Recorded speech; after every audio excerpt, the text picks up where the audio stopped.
Marcus Thompson had always been invisible in crowds. At 52, he possessed the kind of weathered face that told stories without words, deep lines around his eyes from squinting against desert sun, a slight limp that became more pronounced when rain threatened, and hands that bore the permanent stains of motor oil and honest work.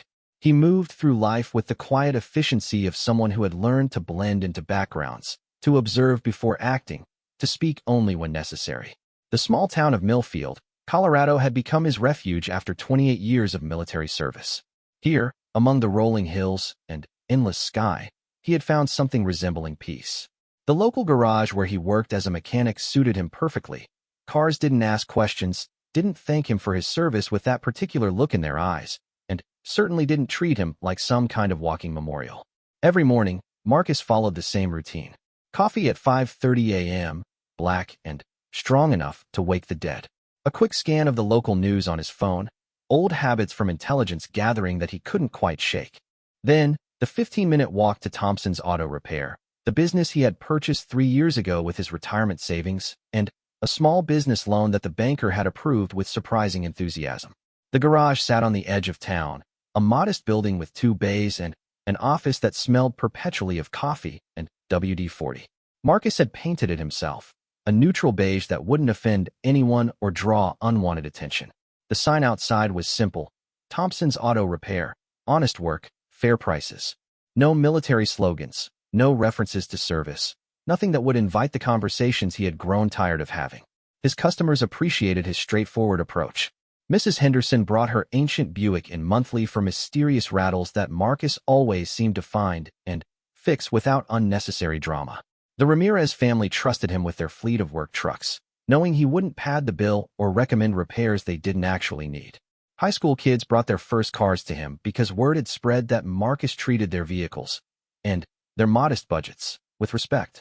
But Marcus carried secrets that went far deeper than his neighbors imagined. The tattoo on his left shoulder blade, usually hidden beneath work shirts and jackets, told a story that only a handful of people in the world would truly understand. It wasn't the typical military ink that many veterans displayed with pride. This particular design had been earned through actions so classified that the official records would remain sealed for decades, if they were ever revealed at all. The events that led to that tattoo had taken place in a village outside Kandahar in 2003. Marcus had been part of a joint special operations team, working alongside elite units from multiple branches. The mission had gone sideways in the way that only the most dangerous operations could. Intelligence had been wrong, enemy forces had been vastly underestimated, and what was supposed to be a surgical strike had turned into a desperate fight for survival. For 48 hours, Marcus and his team had held a strategic position against overwhelming odds. When ammunition ran low, they had improvised. When communications failed, they had adapted. When 2 team members were wounded too badly to move, Marcus had volunteered for the most dangerous job of all, a solo reconnaissance mission through enemy territory to establish a communication link with extraction forces. The journey had taken him through 12 miles of hostile terrain, dodging patrols and avoiding improvised explosive devices that littered the mountain paths. He had carried coordinates for 3 potential landing zones, knowing that his team's survival depended entirely on his ability to guide rescue helicopters to safety. The tattoo on his shoulder bore the symbols that had guided him through that nightmare. A compass rose intertwined with specific coordinates that had saved not just his team, but an entire village of civilians who had been trapped in the crossfire. The official record stated that Staff Sergeant Marcus Thompson had provided valuable intelligence gathering services during Operation Desert Shield. The reality was that his actions had prevented what could have been an international incident and had earned him commendations that he was sworn never to discuss. The tattoo served as a private memorial to the 2 teammates who hadn't made it home and a reminder of a mission that had changed his understanding of what true courage looked like. Now, 15 years later, Marcus found peace in the simple rhythms of civilian life. He ate lunch at the same diner every day, a turkey sandwich and coffee that Maria, the owner, had ready before he even ordered. He attended the occasional town meeting, contributed to local charities without fanfare, and had earned a reputation as someone who could be counted on in a crisis. The crisis came on a Tuesday morning in October when the Hartley family's truck broke down on the highway just outside town. Marcus had been called out for the tow, a routine job that he had performed hundreds of times. But when he arrived at the scene, he found more than just a mechanical problem. The family, parents with 2 young children, had been traveling cross-country when their transmission had failed. They were obviously struggling financially, and the father's face bore the particular type of stress that comes from watching limited resources disappear with every unexpected expense. Marcus recognized something in the man's posture, in the way he held his shoulders, that spoke of military service and pride that had been tested by civilian challenges. Without being asked, Marcus found himself offering solutions that went far beyond his usual business practices. He arranged for a temporary repair that would get them to their destination, accepted payment in installments, and quietly contacted a friend at a parts supplier to secure a discount that he passed along without markup. The Hartley family never knew that Marcus had absorbed most of the cost himself, just as they never suspected that their mechanical Good Samaritan had once navigated some of the most dangerous territories in the world to save lives. These small acts of quiet heroism had become Marcus's new normal. He helped elderly neighbors with household repairs, contributed anonymously to the high school's automotive program, and had become the unofficial coordinator for the town's annual Veterans Memorial Service, though he always managed to avoid speaking at the event himself. The irony wasn't lost on him that his most significant contributions to his community came through actions that nobody would ever fully understand or appreciate. The same skills that had made him valuable in special operations, the ability to assess situations quickly, to improvise solutions under pressure, to remain calm when others panicked, served him well in civilian life, even if the stakes felt smaller. Marcus had learned to find satisfaction in work that didn't require recognition or gratitude. Every properly repaired engine, every customer who drove away confident that their vehicle would serve them reliably, every problem solved without drama represented a small victory that accumulated into something resembling contentment. His personal life remained carefully compartmentalized. A few friends from his military days stayed in touch through occasional emails, but they respected the unspoken agreement that certain topics would never be discussed. His ex-wife, Sandra, had remarried and found happiness with a man who could offer her the kind of emotional availability that Marcus had never quite mastered. They maintained a cordial relationship, united by their shared concern for their daughter, Rebecca, who was now finishing her master's degree in environmental engineering. Rebecca represented the one part of Marcus's life where his protective instincts had found their truest expression. He had taught her to change oil, to recognize the warning signs of mechanical problems, to defend herself, and to trust her instincts in ways that had nothing to do with his military training and everything to do with being a father who understood that the world could be dangerous in unexpected ways. She visited Millfield several times a year, usually bringing friends or boyfriends who were initially intimidated by her quiet, intense father before discovering that he possessed an unexpected warmth and a dry sense of humor that emerged slowly, like sunlight through morning clouds. Marcus treasured these visits, though he was always careful to steer conversations away from his military service and towards safer topics like her studies, her career plans, and her obvious intelligence that had clearly inherited the best qualities from both her parents. The town had embraced Marcus in the way that small communities embrace useful, reliable people who don't cause problems or seek attention. He served on the volunteer fire department, contributed to the annual Christmas toy drive, and had become the person that neighbors called when they needed someone trustworthy to check on their homes during extended absences. His reputation was built on small, consistent actions rather than dramatic gestures. But Marcus carried the weight of knowing that his most important work, the missions that had shaped him into the man he had become, would never be acknowledged or understood by the people who had come to depend on him. The tattoo hidden beneath his work shirt served as a private reminder of a different life, a different version of himself that had emerged under circumstances he hoped his peaceful community would never have to face. The balance he had achieved felt fragile, but sustainable. He had learned to find meaning in ordinary moments, the satisfaction of a job well done, the gradual accumulation of trust from customers and neighbors, the quiet pride of being someone who could be counted on without question. His heroism had evolved from the dramatic and dangerous to the subtle and sustaining, from actions that saved lives in combat to choices that improved lives in peacetime. Marcus understood that true strength often looked like the most ordinary things, showing up consistently, keeping promises, solving problems without seeking credit, and maintaining the kind of steady reliability that allowed communities to function smoothly. He had become a different kind of warrior, one whose battles were fought in the daily interactions that build trust and connection between people who might otherwise remain strangers. The tattoo would always be there, a permanent reminder of who he had been and what he had accomplished under circumstances that tested every aspect of his character. But the man he had become represented an evolution rather than a contradiction.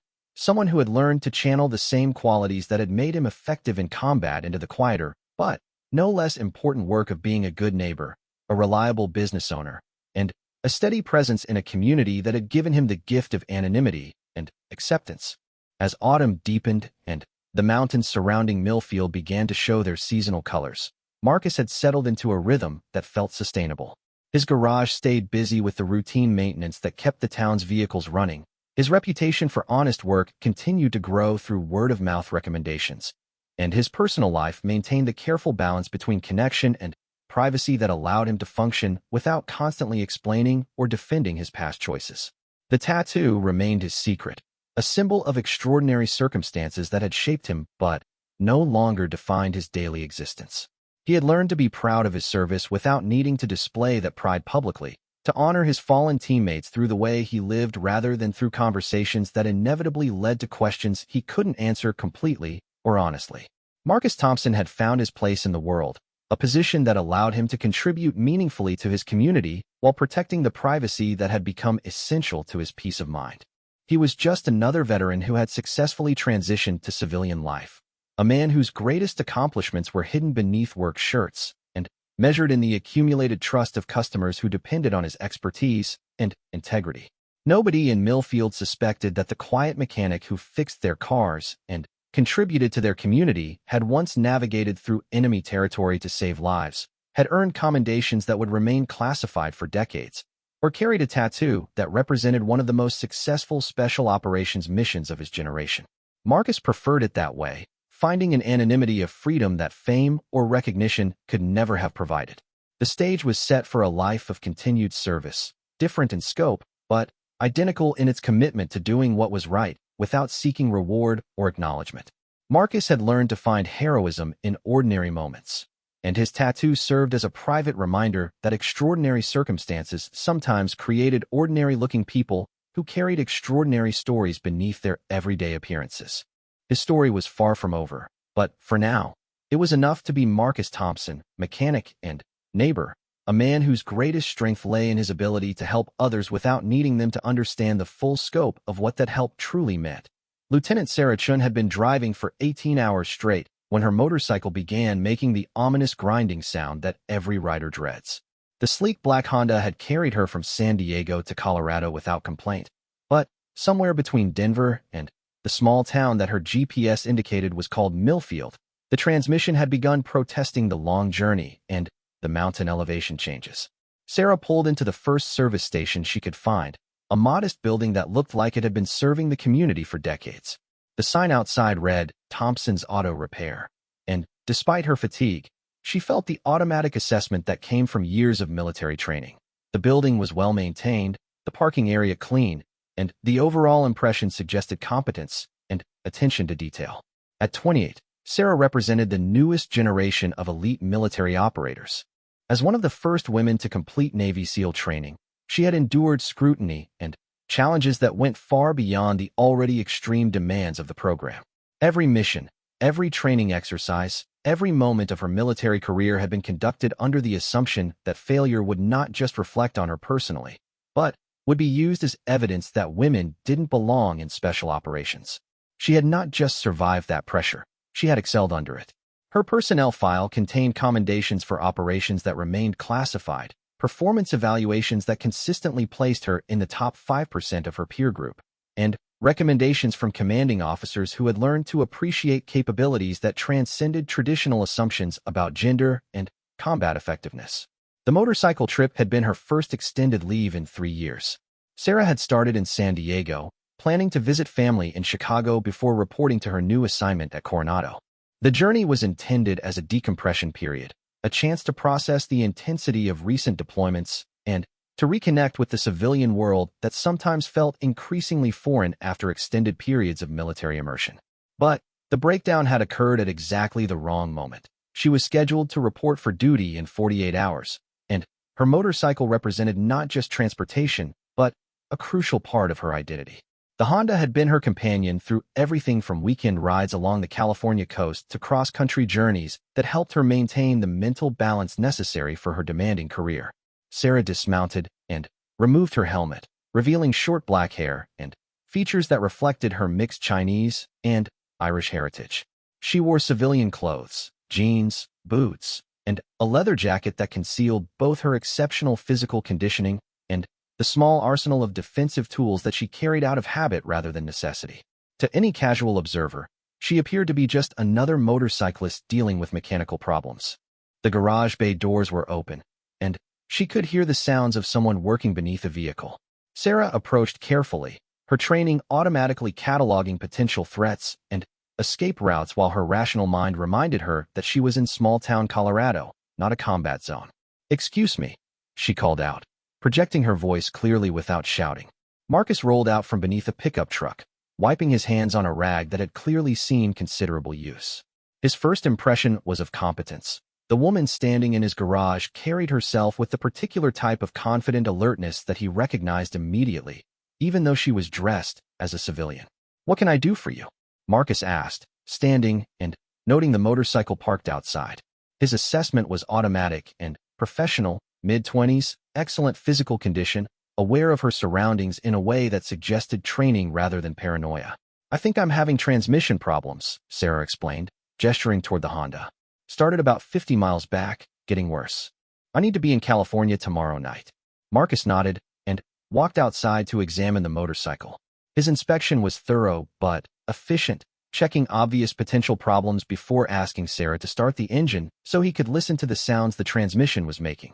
The diagnosis was straightforward but unfortunate. The transmission was failing in a way that would require parts he didn't have in stock and labor that would take longer than her timeline allowed.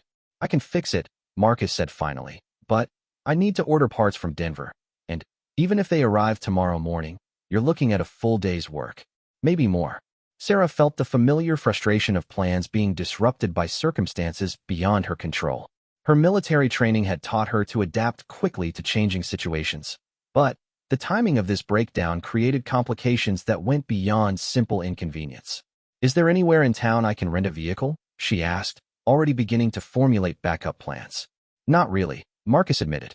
"Closest rental place is back toward Denver, about an hour each way. But I might have another option." He paused, studying her more carefully. Something about her bearing, her reaction to bad news, the way she automatically scanned the environment while processing information, triggered recognition patterns that he hadn't experienced in years. "You military?" Marcus asked quietly. Sarah hesitated, weighing the advantages and disadvantages of revealing that information to a stranger. Her instinct was toward operational security, but something about the mechanic's demeanor suggested that his question came from recognition rather than casual curiosity. "Navy," she said finally, offering minimal information while watching for his reaction. Marcus nodded slowly, a gesture that conveyed understanding without requiring further explanation. "I've got a pickup truck that I'm not using. Good condition, reliable. You could borrow it, drive to California, and I'll have your bike fixed when you get back to pick it up." The offer was generous beyond anything Sarah had expected from a stranger. Her training made her automatically suspicious of unexpected kindness, but her assessment of Marcus suggested someone whose motivations were straightforward rather than manipulative. "That's very generous," Sarah said carefully, "but I couldn't take your truck without some kind of deposit or insurance arrangement." Marcus waved away her concern. "One military person helping another. Besides, I can tell you'll bring it back." The comment suggested that his recognition of her background went deeper than a lucky guess. Sarah found herself studying him more carefully, noting details that she had missed during their initial interaction. His posture suggested familiarity with situations where awareness could be a matter of survival. His hands showed scars that looked like they came from something more serious than automotive work. His eyes carried the particular type of alertness that developed from extended periods in potentially dangerous environments. "What branch?" Sarah asked, returning his earlier question. "Army," Marcus replied. "Long time ago."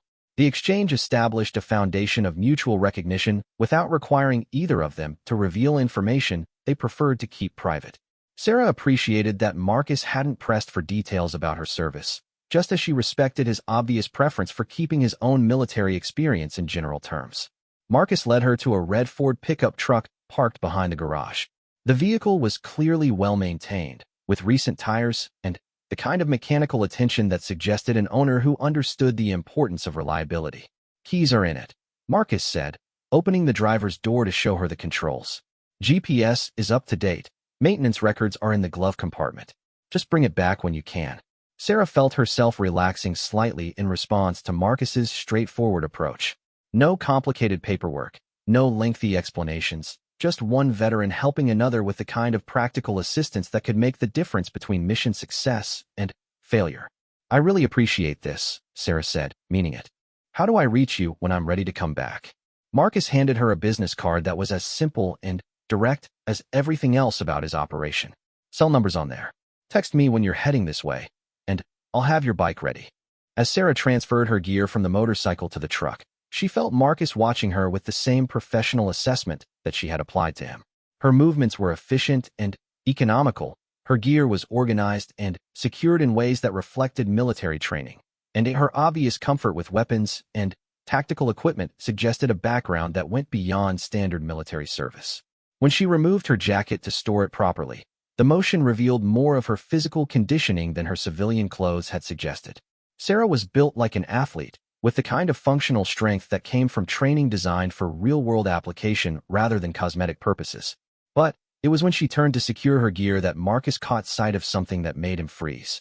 A tattoo on Sarah's right shoulder blade was partially visible above her tank top, a distinctive design that incorporated specific symbols and coordinates that Marcus recognized immediately.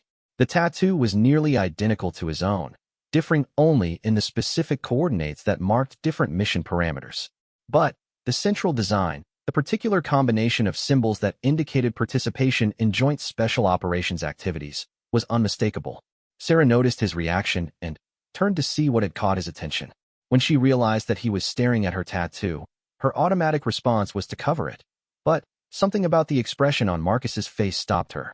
He wasn't looking at her with the casual curiosity that her ink usually attracted from civilians. His expression suggested recognition rather than simple interest. "Where did you get that?" Marcus asked quietly, his tone carrying implications that went far beyond casual conversation. Sarah felt adrenaline beginning to flow as she realized that her tattoo had triggered some kind of recognition. The design was supposed to be known only to people who had participated in specific types of classified operations, and encountering someone who recognized it in a small Colorado town seemed impossible. "I think that's classified," Sarah replied carefully, watching Marcus's reaction. Marcus nodded slowly, then made a decision that would change both of their lives. He turned around and pulled up his work shirt, revealing the tattoo on his left shoulder blade. The design was nearly identical to Sarah's, differing only in specific details that indicated different missions and time periods. But the core symbols, the elements that marked both tattoos as commemorations of joint special operations activities, were unmistakably similar. Sarah stared at the tattoo in shock, her mind racing through the implications of what she was seeing. The chances of randomly encountering someone with this particular type of military background in a civilian setting were astronomical.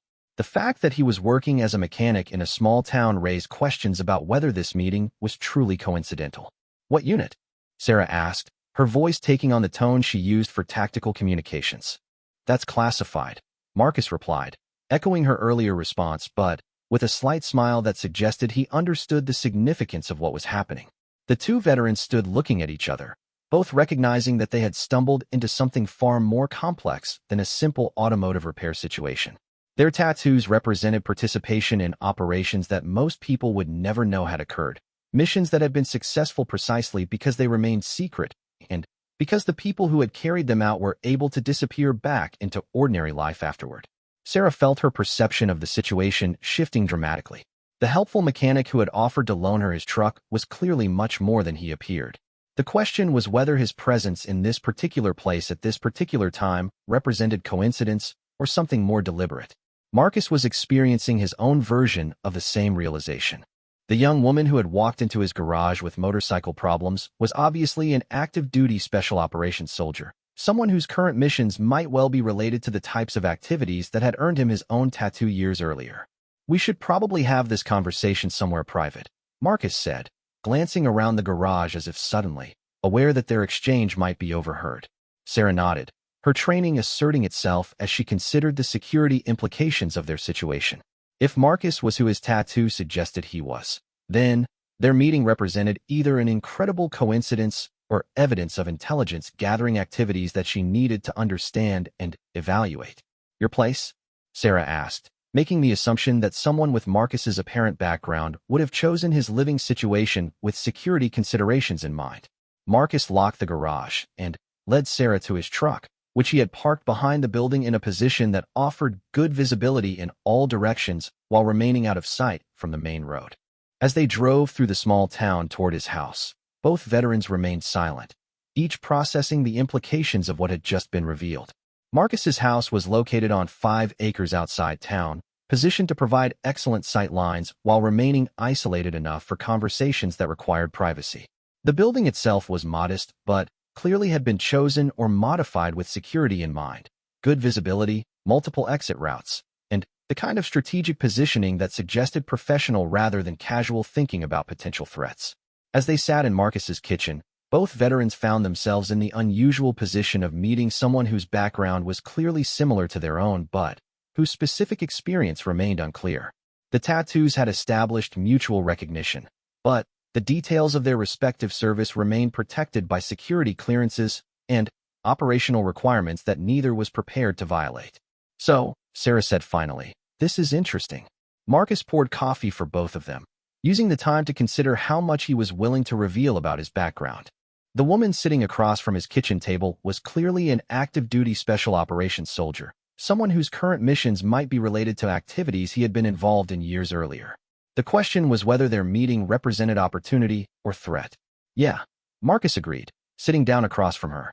"Interesting is one way to put it."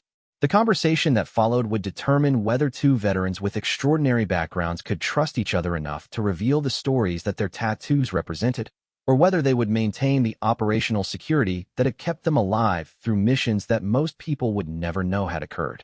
The stakes were higher than either of them initially realized, and the small town of Millfield was about to become the setting for revelations that would connect past missions to current operations in ways that neither Marcus nor Sarah could have anticipated. The silence in Marcus's kitchen stretched for nearly 5 minutes as both veterans processed the implications of their discovery. Sarah studied the man across from her, noting details that she had missed during their initial encounter. The way he positioned himself with clear sight lines to all entrances, how he had automatically chosen a chair that put his back to a wall, the subtle tension in his posture that suggested someone accustomed to situations where relaxation could be dangerous. Marcus was conducting his own assessment, recognizing in Sarah the particular type of controlled alertness that characterized active-duty special operations personnel. Her civilian clothes couldn't disguise the physical conditioning that spoke of recent and ongoing training. More importantly, her reaction to discovering his tattoo had been professional rather than surprised, suggesting that she was accustomed to encountering classified information and operational security requirements. "I'm going to ask you something," Sarah said finally, "and I need you to understand that your answer will determine how this conversation continues." Marcus nodded, appreciating her direct approach.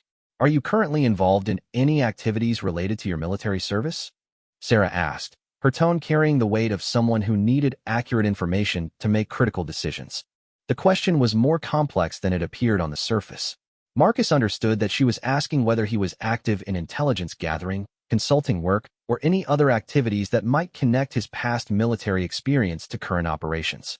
His answer would signal whether he represented a potential security risk or an unexpected resource. "No," Marcus replied simply. "I've been completely civilian for 3 years. No consulting, no intelligence work, no contact with anyone from my old units except for occasional personal emails that don't discuss anything operational." Sarah studied his face, using skills developed through years of interrogation training and combat experience to evaluate the truthfulness of his response. Everything about his demeanor suggested honesty, but her training required her to remain suspicious until she could verify his claims through other means. "What about the tattoo?" she asked. "How many people know what it represents?" Marcus considered the question carefully. "Maybe 20 people worldwide," he said. "Most of them are dead or out of contact. The mission that earned it was classified at a level that means the official records will probably stay sealed for decades." Sarah nodded slowly. Her own tattoo represented similar circumstances. A mission so sensitive that its details would remain classified long after the participants had retired or died. The fact that Marcus understood these security implications suggested that his claims about his background were legitimate. "I'm going to tell you something," Sarah said, "and I'm trusting that your understanding of operational security means you'll keep it to yourself." Marcus waited, recognizing that she was about to reveal information that went beyond their mutual military recognition. "I'm on my way back from a mission," Sarah continued. "Not a training exercise, not a routine deployment. A real mission that ended 3 days ago. I'm supposed to report to my commanding officer tomorrow for debriefing, but something happened during the operation that I need to understand before I submit my official report." The revelation changed the entire context of their encounter. Marcus realized that he wasn't just dealing with a fellow veteran who had stumbled into his garage by coincidence.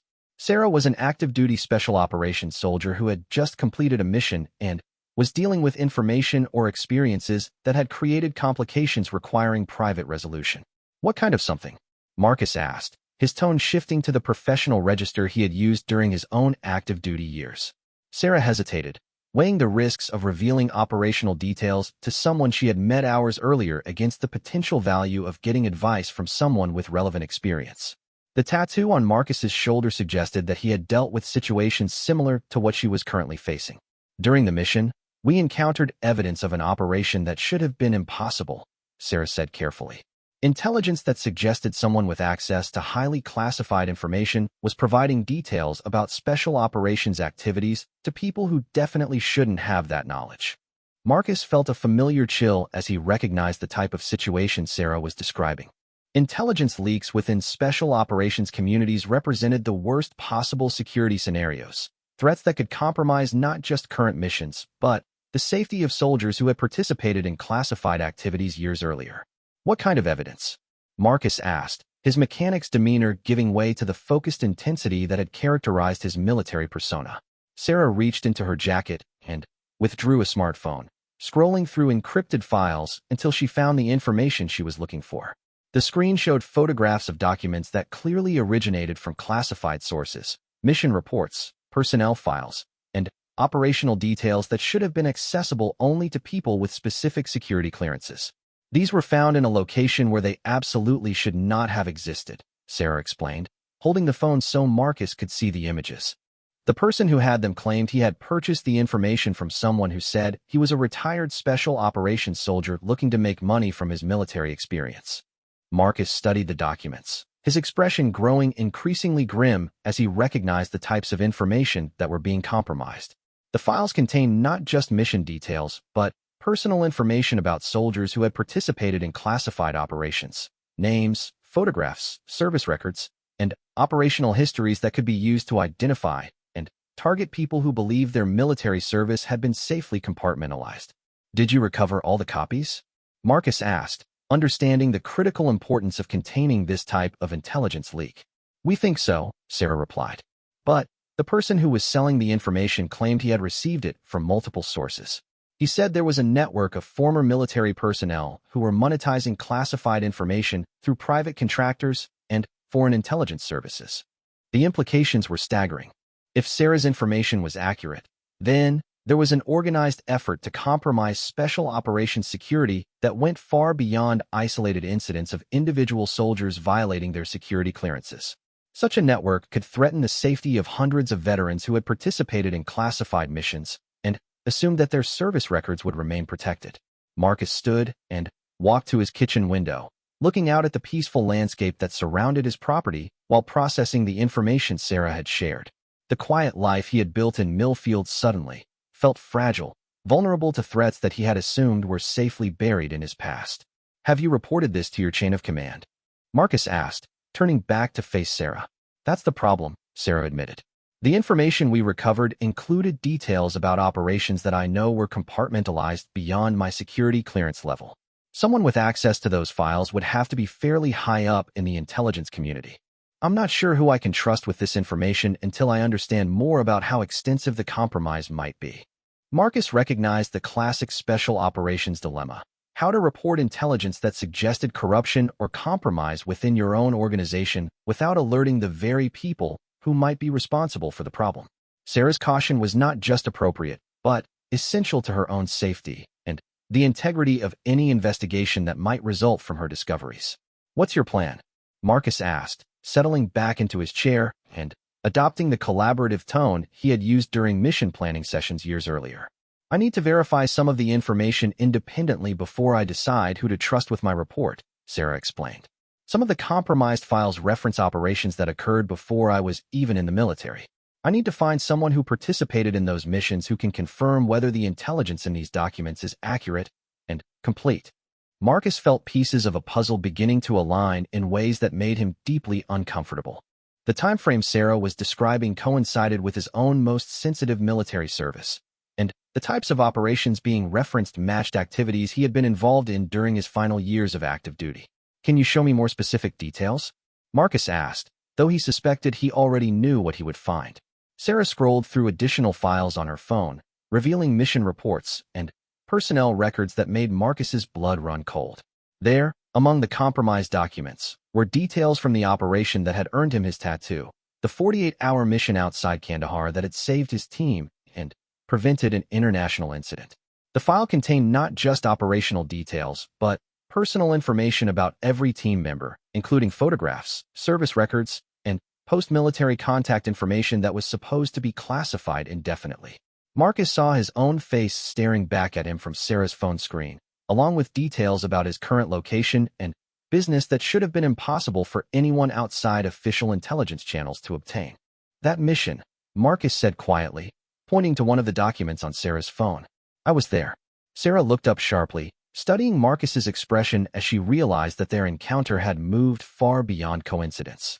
The man who had offered to help her with automotive problems was not just another veteran. He was someone whose military service was being actively compromised by the intelligence leak she had discovered. "Are you telling me that you participated in Operation Iron Resolve?" Sarah asked, reading the mission designation from the compromised documents. Marcus nodded grimly. "I led the reconnaissance portion of that mission. The tattoo on my shoulder contains the coordinates that guided our extraction from that operation." Sarah felt the pieces of an incredibly complex puzzle beginning to fall into place. Her discovery of the intelligence leak had led her to one of the very people whose safety was being threatened by the information compromise. More importantly, Marcus's direct knowledge of the compromised operations could provide the verification she needed to determine how accurate and complete the leaked information actually was. "This can't be coincidental," Sarah said, voicing the thought that both of them were considering. "The chances of randomly encountering someone who participated in the operations being compromised are essentially zero." Marcus stood again, his mind racing through possibilities that ranged from surveillance to setup to the kind of operational complexity that suggested professional intelligence work. If their meeting wasn't coincidental, then someone had orchestrated their encounter for reasons that neither of them yet understood. "We need to consider the possibility that one or both of us is being manipulated," Marcus said, switching fully into the tactical mindset that had kept him alive through years of dangerous operations. "Your motorcycle breakdown, my offer to help, the revelation of our tattoos. Any of this could be part of a larger operation designed to bring us together." Sarah nodded, appreciating that Marcus was thinking through the security implications of their situation rather than simply reacting to the emotional impact of discovering that his personal information had been compromised. His analytical approach suggested that he retained the professional skills that had made him valuable in special operations. "What do you recommend?" Sarah asked, recognizing that Marcus's experience with these types of complex security situations exceeded her own. Marcus considered their options, weighing the risks of various approaches against the potential benefits of different courses of action. They needed to determine whether their meeting was coincidental or orchestrated, verify the accuracy of the compromised intelligence, and identify trustworthy contacts within the intelligence community who could handle the information Sarah had recovered. "First, we need to secure this location and establish whether we're under any kind of surveillance," Marcus said. "Then, we need to verify the accuracy of those documents by comparing them to your independent knowledge of the operations they describe. Finally, we need to identify someone in your chain of command who can be trusted with this information." Sarah agreed with his assessment, but she had additional concerns that went beyond immediate tactical considerations. "There's something else," she said. "The mission I just completed was supposed to be a routine intelligence gathering operation. But the target location where we found these documents was much more sophisticated than our intelligence had indicated. Someone provided us with information that led us directly to this material, and I'm starting to wonder whether the entire mission was designed to put this intelligence in my hands.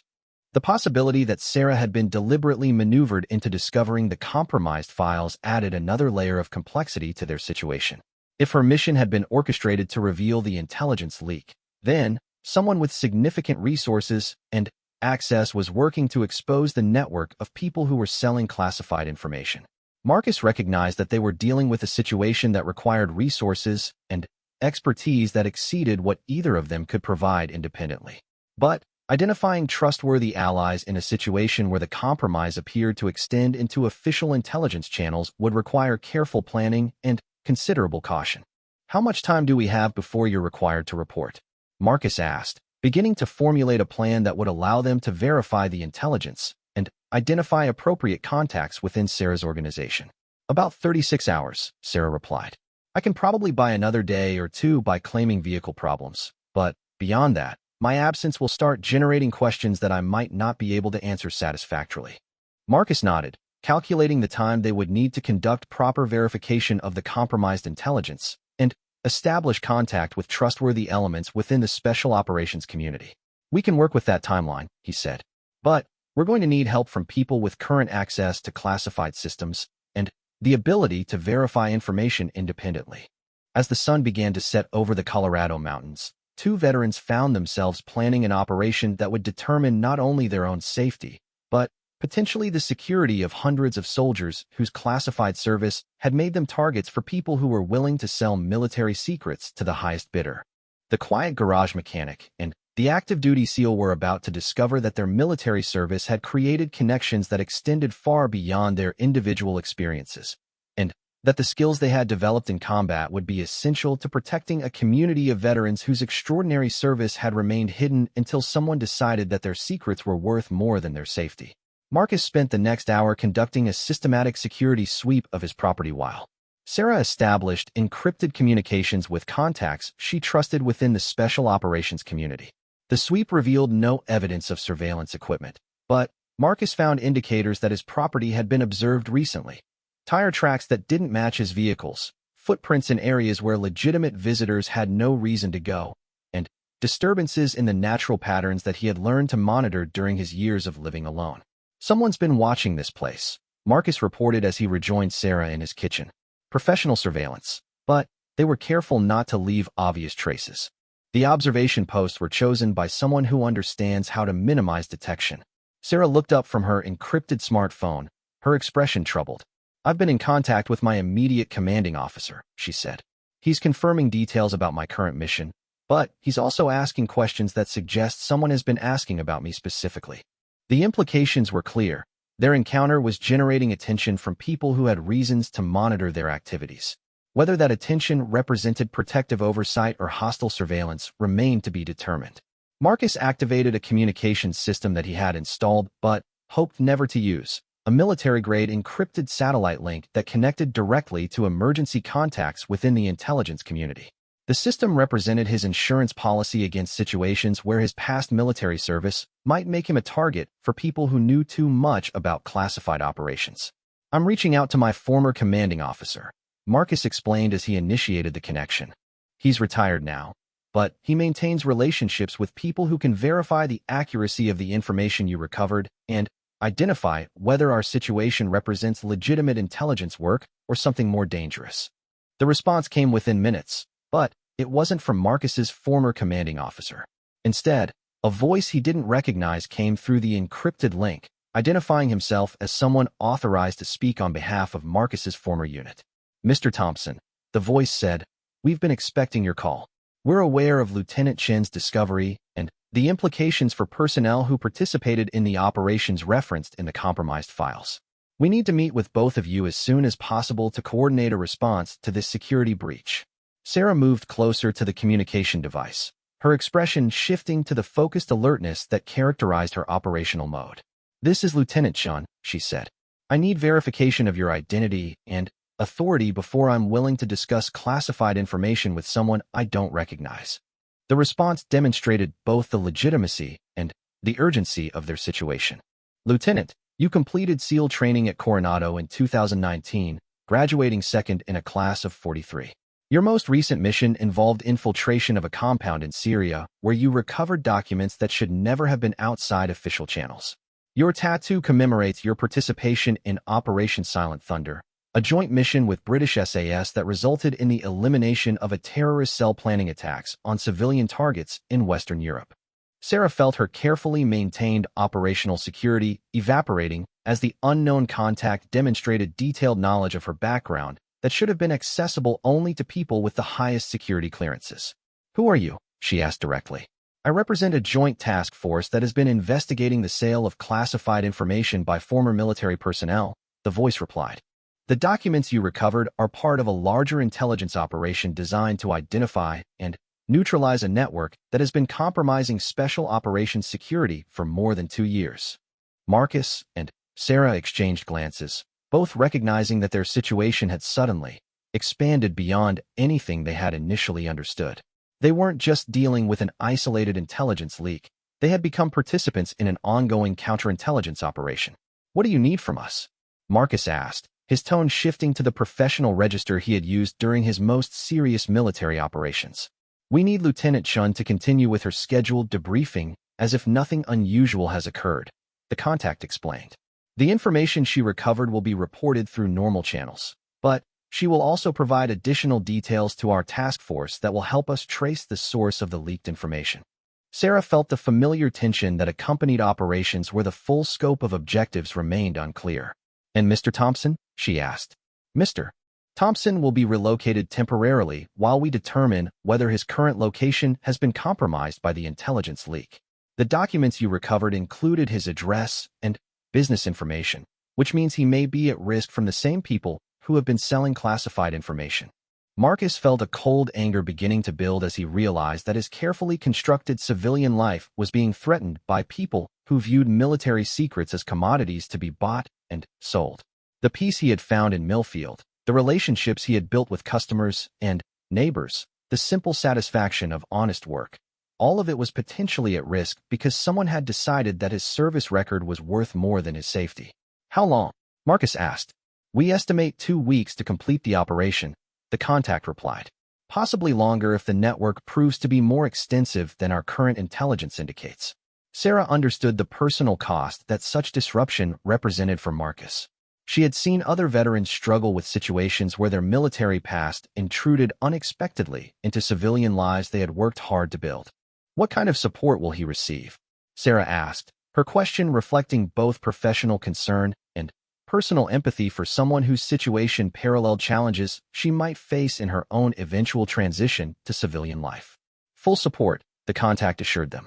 "Temporary housing, business continuity assistance, and security measures appropriate to the threat level. Mr. Thompson's cooperation with this operation will be properly recognized and compensated." Marcus appreciated the assurances, but his primary concern remained the safety of people in Millfield who might be affected by any hostile attention that his presence had attracted. "What about my neighbors?" Marcus asked. "If someone has been surveillanced this area, they might be at risk." "We'll maintain protective observation of the area," the contact promised. "Local law enforcement will be quietly briefed about the need for increased vigilance. But the cover story will be concerns about drug trafficking rather than intelligence activities." The conversation continued for another hour as the task force contact provided detailed instructions for Marcus's relocation and Sarah's continued participation in the operation. Both veterans found themselves adapting to circumstances that demonstrated how completely their military service had shaped their civilian lives, even when they had believed that those connections had been safely severed. As Sarah prepared to continue her journey to California for her official debriefing, she realized that her encounter with Marcus had connected her to something far larger than a simple intelligence leak. The network that was selling classified information represented a threat to every person who had participated in special operations, and stopping that network would require cooperation between active duty personnel and veterans whose military experience made them both valuable and vulnerable. Marcus began the process of temporarily closing his garage and arranging for the care of his property while he was relocated. The routine that had provided him with stability and purpose for 3 years would be disrupted, but his understanding of operational necessity allowed him to adapt without the resentment that such circumstances might generate in people without military experience. "Thank you," Sarah said as she prepared to leave in Marcus's borrowed truck. "For the help with my motorcycle, for sharing information about the intelligence leak, for trusting me with details about your military service." Marcus nodded, recognizing that their brief encounter had created a connection that would outlast their immediate circumstances. "Take care of yourself," he replied. "And, if this operation uncovers additional threats, remember that there are people like me who understand what you're dealing with and who will help if you need it." As Sarah drove away from Millfield, she carried with her both the borrowed truck and the knowledge that her military service had connected her to a community of veterans whose extraordinary experiences remained largely hidden but whose loyalty to each other transcended the boundaries between active duty and civilian life. Marcus watched her leave, then began implementing the security measures that would protect his property and his neighbors while he was away.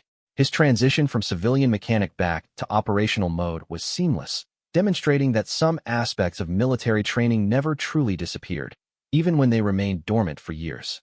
The next phase of the operation would determine whether the network selling classified information could be identified and eliminated before more veterans found their military service being used against them by people who viewed secrets as products and loyalty as a commodity to be purchased rather than earned. The task force contact had been accurate about one crucial point. The investigation had revealed a network that extended far beyond individual soldiers looking to profit from their military experience. The organization that was selling classified information operated with the sophistication and resources that suggested significant financial backing and possible foreign intelligence connections. Marcus's relocation took him to a secure facility outside Denver where he joined other veterans whose military service had been compromised by the intelligence leak. The group included soldiers from multiple branches and various time periods, but they shared the common experience of having participated in operations that were now being detailed in documents that had reached unauthorized hands. "How many of us are there?"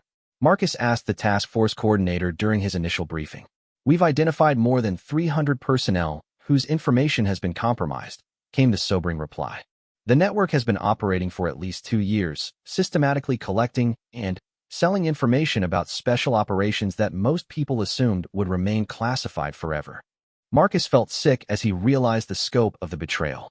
Hundreds of veterans who had transitioned to civilian life believing that their military service was safely compartmentalized were now potentially at risk from people who possessed detailed information about their backgrounds, their current locations, and their operational capabilities. "Who's buying the information?" Marcus asked, though he suspected the answer would be disturbing. "Multiple customers," the coordinator explained. "Foreign intelligence services, criminal organizations, terrorist groups, and private contractors who sell the information to additional buyers. We're dealing with a marketplace where military secrets are treated as commodities." The briefing continued with details that made clear why the task force had been formed and why stopping the network had become a priority for multiple intelligence agencies. The sale of special operations information didn't just threaten individual veterans. It compromised ongoing missions, endangered active duty personnel, and provided hostile organizations with intelligence that could be used to plan attacks against American interests. Marcus understood that his comfortable life in Millfield had ended the moment Sarah had walked into his garage with her motorcycle problems. Whether he would eventually be able to return to that life would depend on the success of an operation that would require him to use skills he had hoped never to need again. Sarah, meanwhile, was conducting her official debriefing in San Diego while simultaneously providing additional information to the task force through secure channels. Her commanding officer had been briefed about her dual role in the operation, but the scope of the intelligence compromise required compartmentalization even within official military structures. "How extensive is the network?" Sarah asked during one of her secure communications with the task force. "We're still determining that," came the reply. "But we know it includes at least a dozen former military personnel who are actively selling information, plus support staff who handle communications, document authentication, and financial transactions. It's a business operation, not just isolated cases of individual security violations." Sarah realized that stopping such an organization would require more than simply arresting the people who were selling classified information. The network would need to be penetrated, its customers identified, and its financial structure dismantled to prevent it from reconstituting under different leadership. "What's my role going forward?" Sarah asked, understanding that her participation in the operation would likely extend far beyond her initial discovery of the compromised documents. We're going to insert you into the network as a potential customer, the task force coordinator explained. Your background and current access to classified information make you an ideal candidate to approach the sellers and determine how they operate, who their customers are, and how extensive their information catalog actually is. The assignment would require Sarah to operate undercover in a way that could potentially compromise her military career if the operation was discovered by people who didn't understand its legitimate purpose. But the threat represented by the intelligence network made such risks acceptable compared to allowing the sale of military secrets to continue. As both Marcus and Sarah adapted to their new roles in an operation that would determine the safety of hundreds of veterans, they remained connected by their shared understanding that military service created obligations that extended far beyond active duty. Their encounter in a small Colorado town had revealed threats that neither had suspected, but it had also demonstrated that the skills and loyalty developed through special operations training remained available when circumstances required them.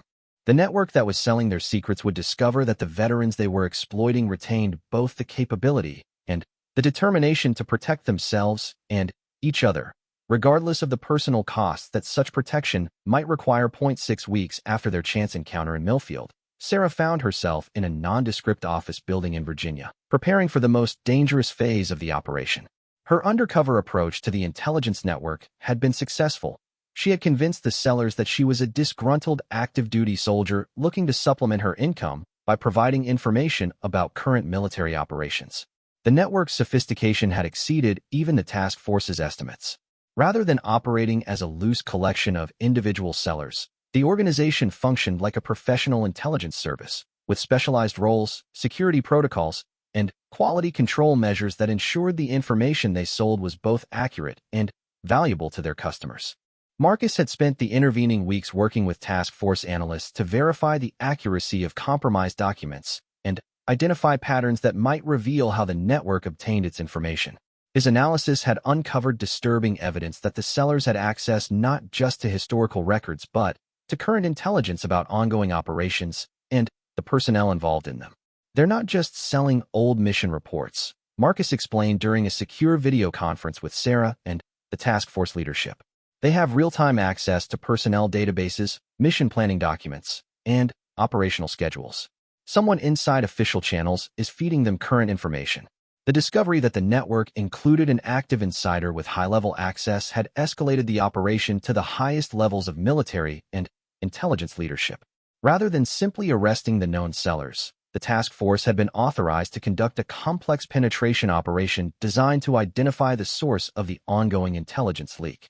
Sarah's role had evolved from undercover customer to potential recruit. The network leadership had been impressed by her apparent access to current operational information and had begun discussing the possibility of bringing her into their organization as a regular supplier rather than an occasional customer. They want to meet in person, Sarah reported during her latest briefing. Not just a transaction, but a recruitment meeting where they'll explain how their operation works and what kind of information they're most interested in purchasing. The meeting would provide the task force with its best opportunity to identify the network's leadership and gather evidence about their customers and suppliers. But it would also place Sarah in extreme danger, potentially surrounded by people who would kill her immediately if they discovered her true purpose. Marcus had volunteered for a supporting role in the operation, using his civilian status and technical expertise to provide backup communications and surveillance support. His mechanical skills had proven unexpectedly valuable in designing equipment that could record conversations and track locations while remaining undetectable during security sweeps. The meeting location is a warehouse in Baltimore, Sarah reported. They've chosen it specifically because it offers multiple escape routes and good sight lines to detect surveillance. They're clearly experienced in avoiding law enforcement. Marcus studied satellite images of the proposed meeting location, identifying potential problems and opportunities that his special operations experience allowed him to recognize. It's a good location for them, he admitted. But it also offers opportunities for us if we position our assets correctly. The multiple escape routes work both ways. We can use them to get our people in position without being detected. The operation required coordination between multiple agencies and careful timing to ensure that the network's leadership could be captured while preserving evidence that would lead to the identification of their customers and the insider who was providing current intelligence. 2 days before the scheduled meeting, Sarah received instructions that confirmed both the network's sophistication and the danger of her situation. They want me to bring a sample of current intelligence as proof of my access, she reported. Not just any information. They've specifically requested details about an operation that's currently in the planning stages. The request demonstrated that the network had inside knowledge of ongoing military activities, suggesting that their insider contact was providing them with advance notice of operations they wanted to purchase information about. Marcus recognized the tactical complexity of Sarah's situation. They're testing you, he observed. If you provide information that they already know from their insider, they'll realize you're legitimate. If you provide information that contradicts what they've been told, they'll know you're not who you claim to be. The task force solved this problem by providing Sarah with authentic, but carefully selected information about an operation that had been designed specifically to test the network's intelligence sources. If their insider reported Sarah's information back to official channels, it would help identify the source of the ongoing leak. This is extremely dangerous, the task force coordinator warned during Sarah's final briefing. You'll be outnumbered, potentially outgunned, and dealing with people who have demonstrated that they're willing to kill to protect their operation. If anything goes wrong, extraction will be difficult and possibly impossible. Sarah understood the risks, but she also understood that stopping the network represented the only way to protect hundreds of veterans whose information had been compromised and dozens of active duty personnel whose current operations were being sold to hostile organizations. Marcus would be positioned in a surveillance vehicle outside the warehouse, monitoring communications, and prepared to coordinate emergency response if Sarah's cover was compromised. His role kept him close enough to provide immediate support while maintaining the plausible deniability that his civilian status required. Remember, Marcus said during their final private conversation before the operation, these people aren't idealistic traitors or desperate soldiers looking to make money. They're professional criminals who happen to be selling military intelligence instead of drugs or weapons. They'll kill you without hesitation if they think you represent a threat to their business. Sarah appreciated his direct assessment of the danger she would be facing. I've been in hostile situations before, she reminded him. Not like this, Marcus replied. In combat, you know who the enemy is and what they want. In this situation, everyone around you will be a potential threat, and you won't know whether they've discovered your true purpose until it's too late to do anything about it. The meeting was scheduled for 8 p.m. on a Thursday evening in November. Sarah arrived at the warehouse district an hour early, using the time to conduct her own security assessment and confirm the positions of task force personnel who would provide backup support. The warehouse itself was exactly what the satellite images had suggested, a large, open space with excellent sight lines and multiple entrances that provided numerous options for both escape and tactical entry. Sarah could see why the network had chosen it for their recruitment meeting. At precisely 8 p.m., Sarah approached the main entrance and was met by two men who conducted a professional security sweep before escorting her inside. The interior had been arranged like a conference room, with tables, chairs, and presentation equipment that suggested the network's leadership took their business seriously.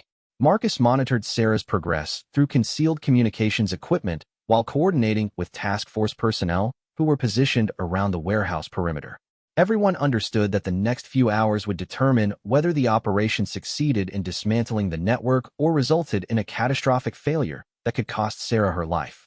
The network's leadership consisted of 4 people, 2 former military officers, and 2 civilians with intelligence backgrounds. Their leader introduced himself as Colonel James Mitchell, a name that Marcus recognized immediately. I know that name, Marcus reported through his secure communication link. Mitchell was cashiered out of the Army 8 years ago for selling weapons to private contractors. If he's running this operation, then we're dealing with someone who has experience in illegal arms dealing and the contacts that go with it. Sarah found herself seated across from people who discussed the sale of military secrets with the same professional detachment that legitimate business people might use to discuss quarterly earnings reports. The network had clearly been operating long enough to develop sophisticated procedures and protocols. We're interested in expanding our current intelligence offerings, Mitchell explained to Sarah. Your access to SEAL Team operational planning would be particularly valuable to our customers who are interested in maritime security and coastal defense strategies. The conversation continued for more than an hour as Mitchell and his associates explained how their operation worked, who their customers were, and what kind of information commanded the highest prices in their marketplace. Sarah recorded everything through concealed equipment while maintaining the persona of a disgruntled soldier looking to profit from her military access. Our customers include private military contractors, foreign governments interested in American tactical innovations, and criminal organizations that need to understand law enforcement capabilities, Mitchell continued. We're not political. We simply provide a service that connects people who have information with people who are willing to pay for it. Sarah felt sick listening to the casual way that Mitchell discussed the sale of information that could be used to kill American soldiers and compromise national security.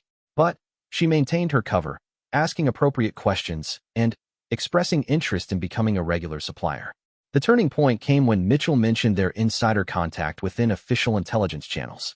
We have someone very highly placed who provides us with advance notice of operations that our customers might be interested in purchasing information about, Mitchell explained.